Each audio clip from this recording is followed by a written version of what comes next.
Alright guys, Murph's here, and today we're going to talk about this, a Zastava ZPAP M90PS chambered in 556. This is our latest in the Friendly Fire series, the series where I review guns out of my friends' collections so that we remove my purchase bias and then answer the question at the end as to whether or not I would buy it and how I would configure it. So with that, why don't we go ahead and get into some background. Now, we've previously covered a lot of Zastava's history in my ZPAP M70 video, which if you're interested in that, I'll throw the link in the description. So we're not necessarily going to hop deep into the kind of history of Zastava or that or Yugoslavia into Serbia or anything along those lines, as much as we're going to talk about 556 AKs produced by Zastava, because this is not the first and it's not even the second 556 AK that Zastava has produced. The first was the M80, which started production in 1985. This was a 556 pattern AK-47, kind of based around the same idea of the original M70, just in a slightly smaller caliber, built for export sales. Now, these would ship with both a grenade launching sight and a grenade launching spigot, and unfortunately, once the Civil War broke out, we would stop seeing exportation of these rifles and they would get pressed into service in the conflict. Now, the next 556 AK that would come after that would be the M85. And one more thing to throw out there was that the M80 also had an underfolder variant, the M80 Alpha. Now, the M85 would come out after that and would be a carbine kind of analogous to a Krinkhoff AK. So really short setup, about 10-inch barrel. And this would actually see importation into the United States. And kind of a forerunner to the ZPAP M92, which is the 7.62x39 variant. Now, 556 AKs out of Zastava would kind of grind to a halt for a little while, up until Zastava USA got off the ground and started producing the ZPAP M90, which is what we have here. All right, guys, I think that pretty much covers background. Why don't we go ahead and get into the features of this particular rifle. Now, as we can see right off the bat, we have an AK-74 style muzzle brake. This gun did not come with this. The owner added it to this rifle. This would have come with a slant brake. Now, I was doing some research earlier and actually found quite a few pictures of M80s that had AK-74 style muzzle brakes added to them, so I find that very interesting. Now, longtime viewers of the channel know that I am not a big fan of muzzle brakes. However, I have to admit that I've always had a soft spot between my ears for the AK-74 style muzzle brake. I just think it looks cool. Like, that was the first add-on to an AK that I was like, oh man, that looks sick. Now, of course, muzzle brakes have their detriment to them and all that kind of stuff. You know, they're loud, they're percussive, they don't make you any friends at the range or anything along those lines, but I could make an exception for this particular muzzle brake, that's for sure. All right, now we have a standard AK style front sight post, which is adjustable for elevation and windage, and the owner actually has this zeroed, which is pretty rare for AK owners. Now, our barrel is 18¼ inches and chrome lined. And this is a big deal for anybody who kind of knows the history of Zastava's arms, because chrome lining is a very recent event. Prior, even their military rifles did not have chrome lined barrels. Now, why is that important? Chrome lining extends the life of your barrel, not just because it kind of cuts down on friction between the bullet and the bore, but also it reduces fouling and makes it easier to clean out the rifle. Now, with most modern ammunition available in the United States, it's not that big of a deal, but when you were shooting mostly military ammunition out of these rifles, that was caustic. It was corrosively primed, so it could really eat up the bore if you didn't keep it in check. That's the advantage of chrome lining, and it's a very recent adaptation on Zastava rifles. Now you'll see here that we have a cleaning rod. Everything that I read says that these rifles don't ship with cleaning rods. However, the owner had his come with a cleaning rod, so I don't really know what's going on with that. And cleaning rods are kind of the bayonet lug of AK-47s. AK guys get really bent out of shape when they don't have a cleaning rod, though I will say that at least on the civilian market, a cleaning rod is a lot more versatile than a bayonet lug. All right, coming back to our gas system. So as we can see here, we have something that's very unusual on AKs in general, and that is an adjustable gas system. We have settings 1, 2, and 3 going from suppressed to austere conditions. Now, Zastava says that you should fire the first 200 rounds on setting 3 to help all the parts break in, and then after that you can select whatever setting it is that you want to use. We'll talk about the gassing more when we get in the shooting portion. Now we also have a sling swivel here on the side of the rifle. Our handguard is a Hogue handguard with M-lock slots set into it. The handguard is comfortable. I'm not really big on like rubbery, grippy handguards and all that kind of stuff, but it does have these kind of palm swells on it that fill your hand, and it is comfortable. But we'll also probably talk about that more once we get into shooting. Our rear sight is left in the white and is an adjustable out to 1,000 meters. It is a tangent rear sight. Our bolt is also left in the white, as is the gas piston. This is a long stroke gas piston, just like any other AK. The gas piston is hollow, which is ostensibly supposed to help with accuracy. Now, does that really help with accuracy? In a kind of roundabout way. So it doesn't necessarily make the bullets fly straighter as much as it allows there to be less reciprocating mass, which means less disturbance to your sight picture, which allows you to stay on target better so that you can keep consistent sight picture, cheat stock weld, all those types of things. All right, now we do have a bulged RPK style trunnion and a 1.5 millimeter stamped receiver with the magazine indentations in it. Now, why is this important? Well, these are incredibly durable construction points. The average AKM receiver is 1 millimeter thick. This is 1.5 millimeter. And that is because originally Zastava built their guns around the idea of every rifle being a grenade launching rifle. And there are certain things they have to take into account whenever you're building a designated grenade launching rifle, and that is you wind up using high pressure blanks, sometimes ball service ammunition, but that is very specific circumstances. Or very few rifle grenades are actually built around ball ammunition, but they do exist. Most utilize a high pressure blank. That's a lot of pressure on the system. So you see traditionally some design improvements made to rifles that were designated grenade launchers. You actually see this in Poland with their rifles that were designated to be grenade launchers. Not necessarily bulged trunnions, but you would see locking dust covers. We'll get into that more here in a second. Since since Yugoslavia at the time, and I'm sure now Serbia, decided that every rifleman was going to have the opportunity to be a grenade launcher, all the rifles needed to be built with these long-term durability refinements in order to be able to sustain that type of use. So that is where we get those features. Now, we also have a locking dust cover on this particular rifle, and that's very interesting as well. Traditionally on an AK, whenever you're disassembling the rifle, you would press in on this plunger, and then you would remove the top cover, remove the spring, take the bolt and piston out and all that kind of stuff, clean, service the rifle, put everything back together. And when it came time to put the spring back in, you would set it just in front of its dovetail cut so that you could put the dust cover into its actual position and then run the charging handle, popping out that plunger and locking the spring into place. You don't have to do that on Zastava rifles. What you can do is go ahead and press this little button here, press it, push in your plunger, and as you can see, your dust cover falls right off. And when it comes time to reassemble the rifle, all you have to do is put your dust cover back into its recess, press the button, and out pops the plunger. It's not a big deal, other than it keeps the dust cover from popping off if you're firing high pressure blanks out of this.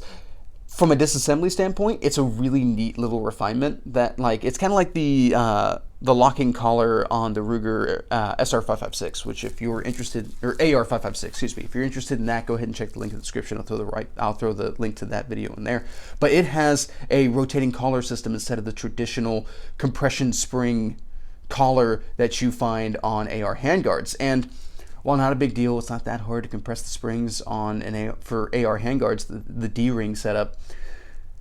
It is really nice that somebody was like, what if we just made it screw in? Oh yeah, that's pretty cool. So same kind of deal here. This is like a really neat little convenience that wasn't really meant to be a convenience, but works out that way. Especially seeing as the average person isn't launching grenades out of these. All right, now our safety is the typical lever type AK safety. I have noticed that Zastava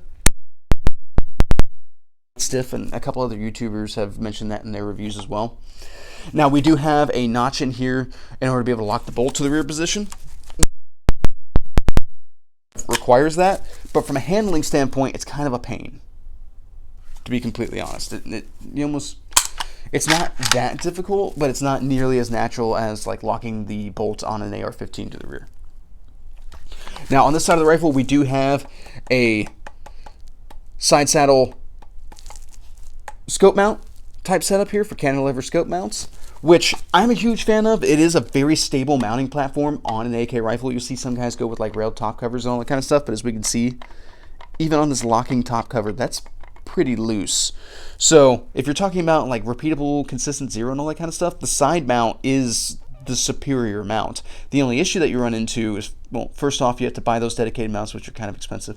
And then you wind up kind of getting more of a cheek weld or a chin weld whenever it is that you're trying to get behind that object, because they do have a tendency to sit quite high. So now that also impacts like your height over bore and all that kind of stuff. All right, our magazine, of course, this ships with a polymer 556 magazine that is a last shot hold open follower, which is one of my favorite things about Yugo, or now Serbian style AK magazines, is that they have the last shot hold open follower. Now, of course, with these magazines, as soon as you remove the magazine, the bolt goes into the forward position, but it's a lot better than cycling on an empty magazine and getting a click no boom when you thought you were definitely going to get a boom. So I do appreciate this.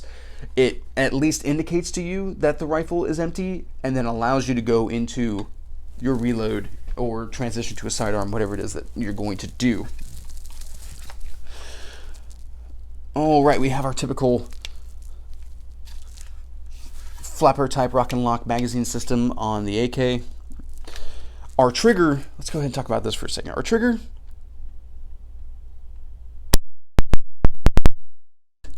but it doesn't really have a defined wall. And this is kind of my issue with AK triggers in general and Zastava specifically. So yeah, it just kind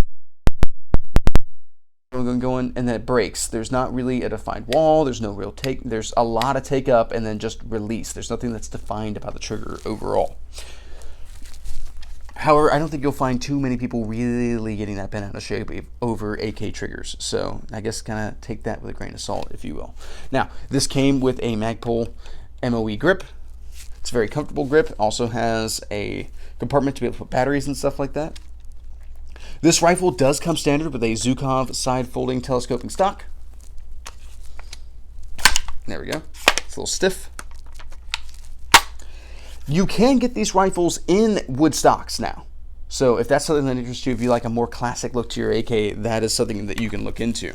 Now, on some older AKs, the Zukov stock had a tendency to kind of like smack your cheek. That's on like Wasser 10s or something along those lines that had a lot of wiggle in them to begin with. So Zukov stocks can be kind of uncomfortable, but that's also got a lot to do with stocks being very short. You're really scrunched up on the gun and you're absorbing a lot of that recoil energy into your face. So with this being adjustable for length pull, you can, oh, it's really stiff. You can adjust it to whatever length it is that you actually need, and then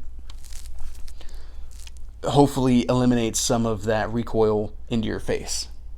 Now we also have some QD sockets set in the stock here so that you can set up a sling on this, which we know that this rifle does not have. More on that in a minute. All right, guys, that's pretty much features. How does it shoot?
keep in mind, guys, that for the Friendly Fire series, I evaluate rifles how it is that they came to me. So we evaluated this rifle in the exact configuration that it's in now.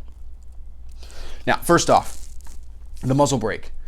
It works. It does an excellent job of keeping the rifle nice and flat and mitigating recoil. Now, does that mean that 556 is a heavily recoiling cartridge? No, not at all. However, by mitigating recoil, it's easier for me to keep the rifle on target so I can continue to stack hits on that target, which is a key aspect of fast follow-up shooting.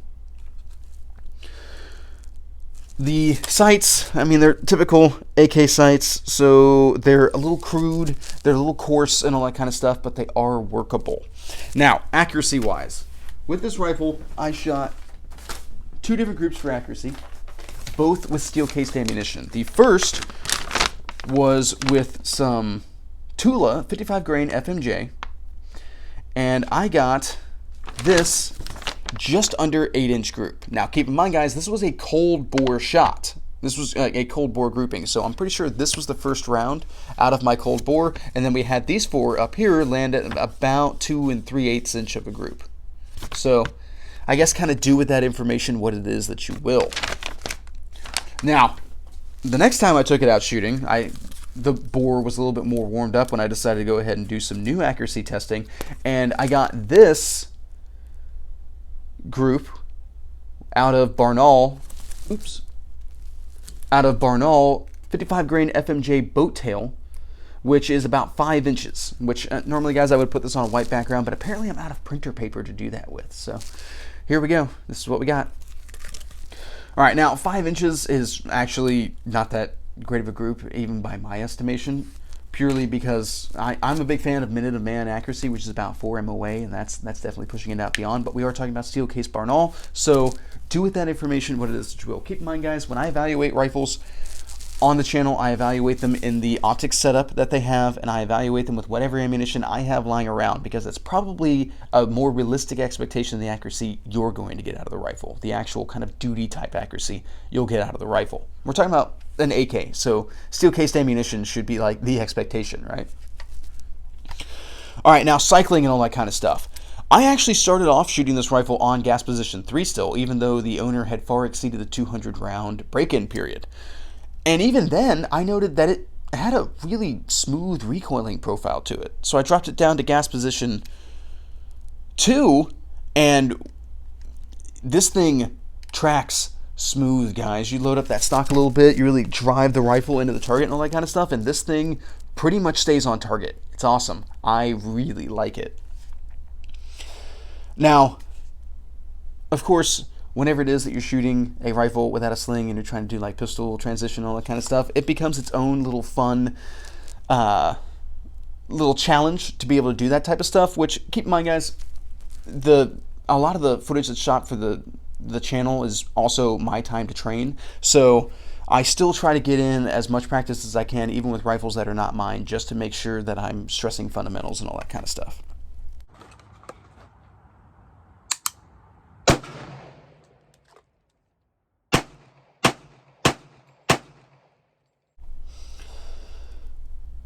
All right, now I did shoot this thing off of a barrier, and we got to talk about a couple things with that. So what about the muzzle brake? Because in confined spaces and all that kind of stuff would be a time that we could potentially be concerned about the muzzle brake. Now, with AKs, with most AKs, especially standard AKs, and with the concepts of barrier type shooting and all that kind of stuff, you really don't want to rest your barrel against the barrier if you can avoid that. So you wind up pushing quite a bit of the rifle through your firing slits in order to be able to get to the handguards so that you're not imparting too much tension on the barrel. Now, by doing that, I keep this muzzle out ahead of the barrier, which kind of puts a wall between myself and the brake, and made this thing relatively comfortable to be able to shoot around confined corners. Now, keep in mind, keep in mind that I was doing a lot of my shooting from either standing or kneeling positions that particular day. If I had gone to the ground and shot from like rollover prone or anything along those lines, this thing probably would have rocked my world pretty good. But for the conditions that I did shoot it in, I didn't have a lot of issues with this muzzle brake. However, trying to shoot iron sights off of like rollover positions and all that kind of stuff, not terribly easy if you haven't tried it, which is one of the advantages of any type of optic as compared to iron sights. take a video of me.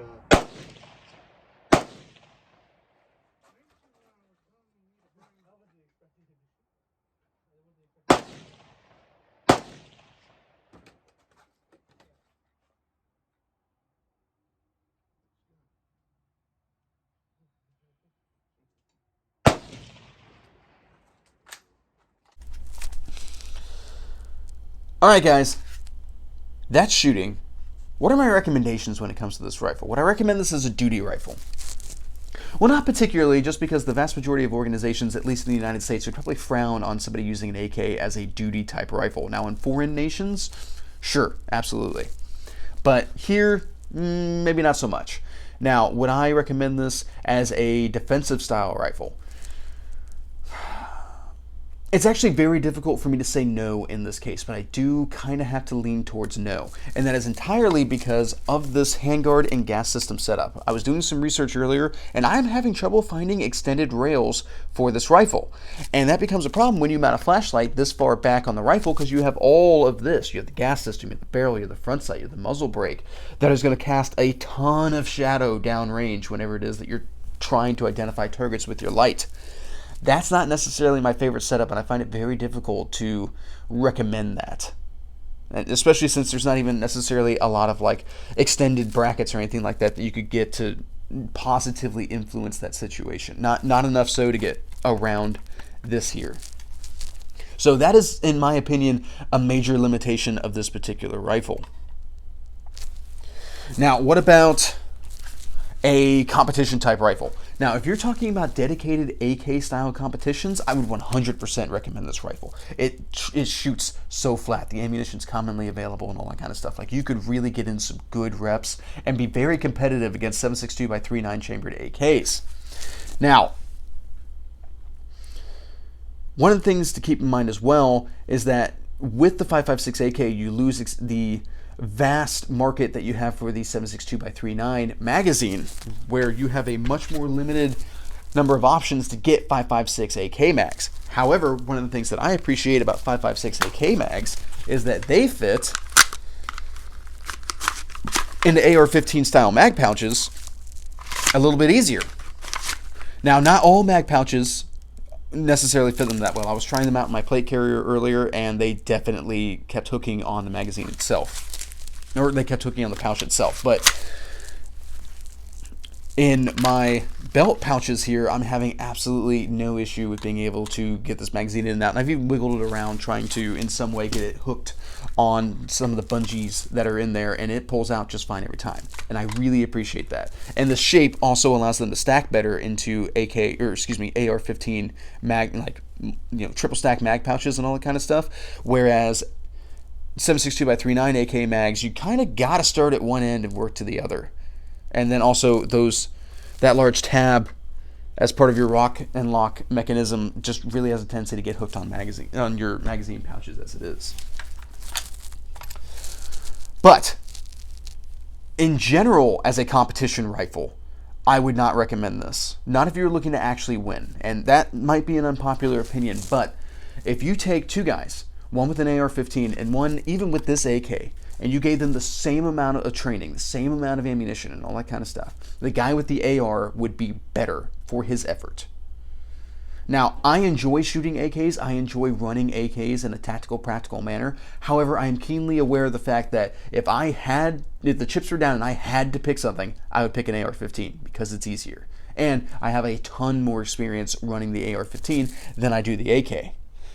The manual of arms is definitely very, very different and less efficient with the AK-47 as opposed to the AR-15. But in a dedicated AK competition, this thing would rock. All right, guys, so would I buy it? This is actually a really hard question to answer because I'm really upset about the handguards, but I would purchase it with the expectation that at some point in the future, the market will catch up and build a handguard that you can actually mount a light further out on. And just in the meanwhile, I would experiment with subpar mounting solutions. Now, in addition to that, I would also get a cantilever mount and throw like a Sig Romeo 5 or something like that on top, a kind of just basic red dot, because I like basic red dots. The owner's intention is to remove this rear sight. He actually already has the mount set up in order to be able to mount a red dot here. I'm not necessarily the biggest fan of that because I lose my rear sight and now I don't have any type of backup iron, whereas if I have the cantilever mount, I can remove the cantilever mount and get onto my optic if for some reason, or get onto my iron sights if for some reason my optic dies. So that would be my preference overall. And then also, of course, I would include a sling because every rifle needs a sling. Now, the owner's intention for this rifle is to kind of make it like a quasi AK-74. He's had an interest in AK-74s for a while, but he doesn't necessarily want to deal with the 5.45 by 3.9 caliber, so he decided to stick with a 5.56 AK and kind of build it towards his own interpretation of what a modern AK-74 would look like. So that is his intent for this rifle. All right, guys, that's pretty much what I got. I hope you guys found this interesting, and have a good day. Oh, that's good.